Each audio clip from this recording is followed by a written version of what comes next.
When my parents moved to Tokyo for my dad's new job, they offered to fly me out. But I was already enrolled in college here, and moving mid-semester felt like ripping my life apart. So, Tyler, my best friend since the 7th grade, suggested I crash at his family's house until the term ended. His parents, warm and welcoming, agreed without hesitation. I arrived on a rainy Friday evening, a duffel slung over my shoulder and a bundle of nervous gratitude under my skin. Tyler's house was bigger than mine, cleaner, livelier. Laughter echoed through the hall as his mom handed me a plate of lasagna, and his dad gave me a friendly pat on the back. It felt like safety, like somewhere I could breathe for a while. "Jaden, you remember my older brother, right?" Tyler said, gesturing to the tall figure leaning against the kitchen counter. Landon. He hadn't changed much since high school, except he had. His face was more defined, his shoulders broader. He had that look people develop in their early 20s, confident, knowing, a bit unbothered. He nodded at me, not smiling, just observing. "Yeah," I said, my voice catching somewhere in my throat. "Hey!" "Hey!" he replied, his tone calm, almost flat, but not unfriendly.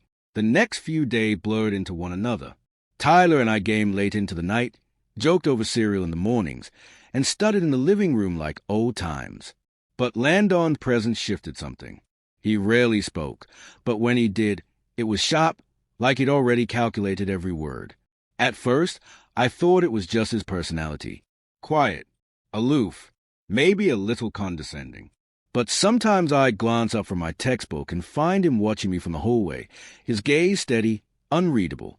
Once, I caught him staring while I adjusted my shirt, and he didn't look away fast enough for it to feel accidental. I told myself I was imagining things, overthinking, paranoid. After all, Landon barely said 10 words to me in a week. But it was the way he didn't say them, the long silences, the way his eyes followed me into rooms but never met mine directly unless we were alone. One evening, Tyler had gone out with friends, leaving me alone in the house with Landon. I stayed in the guest room, door open, working on an essay. I had my headphones in, halfway through a paragraph, when I felt it, that unmistakable sensation of being watched. I turned my head. Landon was standing in the hallway again. Just standing there. "Need something?" I asked, a little sharper than intended. He blinked slowly, then shrugged. "You're a quiet guest." I hesitated. "Is that good or bad?" "Depends on who's listening," he said, voice low, before disappearing down the hall. I sat frozen, staring at the empty doorway. The air felt suddenly heavy, like the room had exhaled something I wasn't ready to inhale. Later that night, I went to the kitchen to get water. The house was dark except for the under-cabinet lights. I filled a glass at the sink, trying to shake off the weirdness, when Landon's voice cut through the silence behind me. "You and Tyler are close." I turned, surprised to see him sitting at the edge of the counter, barefoot, arms crossed. He wasn't looking at me, just sipping from a glass of milk like this was normal. "Yeah," I said cautiously. "He's like family." Funny, that's what I thought. The statement hung there, ambiguous. Maybe a joke, maybe not. I returned to my room, the conversation still rattling around in my head. I lay awake, staring at the ceiling fan, hearing every creak in the hallway, every sound of movement that shouldn't matter. But it did, because I could feel it now, crawling into my bones, a tension I couldn't explain and didn't want to admit was real. Something about the way Landon looked at me wasn't casual. And deep down, something about the way I noticed it wasn't innocent. I closed my eyes, willing sleep to come. But his voice echoed again in my mind. "Depends on who's listening."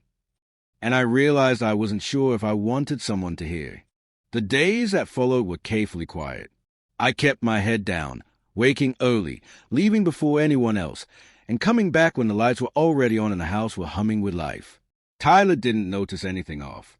He was too caught up in his own world, his girlfriend, his classes, his weekend plans. And I didn't want to say anything that might ruin what had always been so easy between us. But Landon noticed. Every time I entered a room, his eyes flicked toward me, just long enough to make me aware, not long enough to confront. He wasn't aggressive. He wasn't inappropriate. It was more dangerous than that. He was patient, like someone watching a door they knew would open eventually, no matter how long it took. One evening, Tyler headed out to a party. I declined the invite, blaming a headache I didn't really have. I stayed in the living room with a book on my lap and noise-canceling headphones in my ears, though I wasn't really listening to anything. I just didn't want to talk. I heard Landon come down the stairs. He didn't say anything. He just walked past, into the kitchen. The sound of the refrigerator door opened, then closed. Water ran. Silence. Then, his voice. You always avoid people when you're uncomfortable. I pause the fake music in my ears. Only when it helps. He leaned against the entryway to the living room, glass of water in hand. You don't seem like someone who runs away. And you seem like someone who doesn't ask questions he already knows the answers to, I replied, surprising even myself. A smirk tugged at the corner of his mouth. He didn't push, just sipped his water and said, "Touché." He left after that, and I should have felt relief, but I didn't. I felt shaken, like I'd just passed some invisible test I hadn't studied for. A couple of nights later, a thunderstorm rolled in. The kind that rattled the windows and made everything feel like it was pulsing. The power flickered once, then gave out completely. Tyler had gone to his girlfriend's place, so it was just Landon and me. I lit a candle in the hallway and walked cautiously toward the kitchen. I stopped when I saw him already sitting there at the table, a candle of his own flickering beside him. He looked up at me, the soft amber light catching the hard lines of his face, softening them into something unreadable. "Looks like we're stuck," he said. "Yeah," I muttered. I wasn't sure if he was talking about the power or something else. He gestured to the seat across from him. "Sit." I hesitated, then obeyed. My chest was tight, like I was holding in more than just breath. He didn't look at me when he spoke next. "Do you ever feel like you're pretending? Like you're playing a version of yourself that fits what people expect?" His voice was quieter than usual, less guarded. I didn't answer right away. Because yes, all the time. "I guess," I said. Landon reached out and spun his glass slowly with his fingers. "Tyler doesn't see it, but I think you've been carrying something. Something heavy." I stared at the candle. "It's not something I can talk about." "Doesn't mean it's not real," he replied. Then silence, except it wasn't empty. It was crowded with words that never made it out. When I stood to leave, Landon's hand brushed mine. Not a grab, not a pull, just a ghost of contact, enough to make my skin flare with heat. I didn't look back, but that night, lying in bed, I unlocked my phone. One notification stared up at me. "Landon, I know you feel it too." I locked the screen, set the phone face down, closed my eyes, but that message stayed behind my eyelids like a brand. The worst part? He wasn't wrong. I didn't respond to Landon's message. Not that night, not the next morning, not even when he passed me in the hallway and gave me a look that seemed to say, "I'm not sorry." I tried to convince myself that ignoring it would make it disappear, but it didn't. It lingered, humming just beneath everything. Every word I said to Tyler, every awkward moment when Landon entered the room. It had become a silent standoff, one I wasn't sure I was strong enough to keep winning. Tyler noticed something was off. "You've been weird lately," he said one night as we played a video game in his room. "Everything okay?" "Yeah," I lied, keeping my eyes on the screen. "Just tired. School stuff." He bought it, or maybe he wanted to. I could feel the guilt climbing up my throat. I was still me, still Jaden, but there was a part of me now that had detached and drifted somewhere else, pulled by something I couldn't, or wouldn't, name. That Saturday, the three of us ended up at home. It rained again, just like the first night I moved in. Tyler fell asleep early on the couch after binge-watching an entire season of something we half-watched between snacks and idle conversation.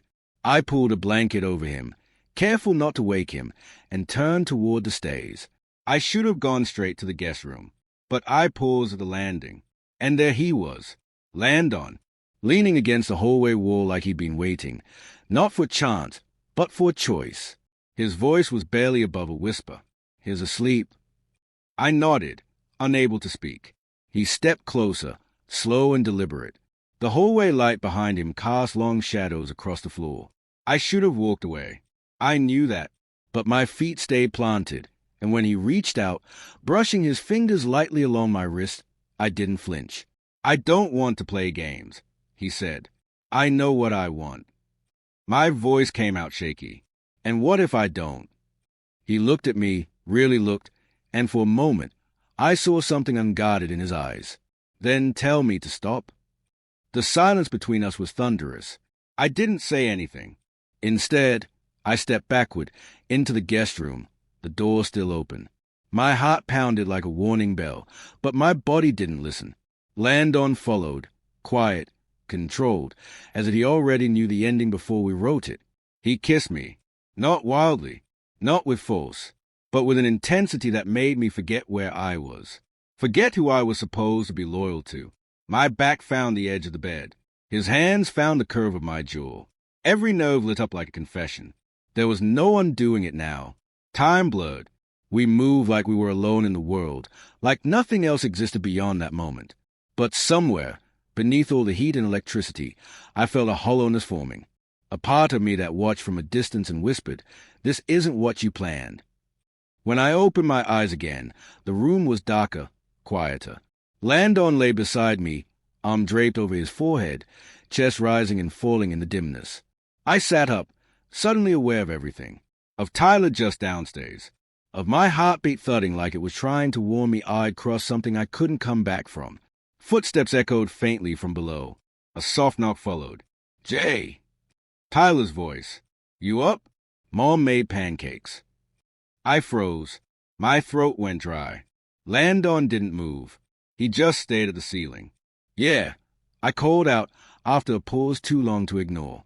"Be down in a sec." I heard Tyler's footsteps retreat. I looked at Landon. What have we done? He didn't answer. He didn't have to, because we both knew. This wasn't just a secret. It was a betrayal, and it had already begun to unravel.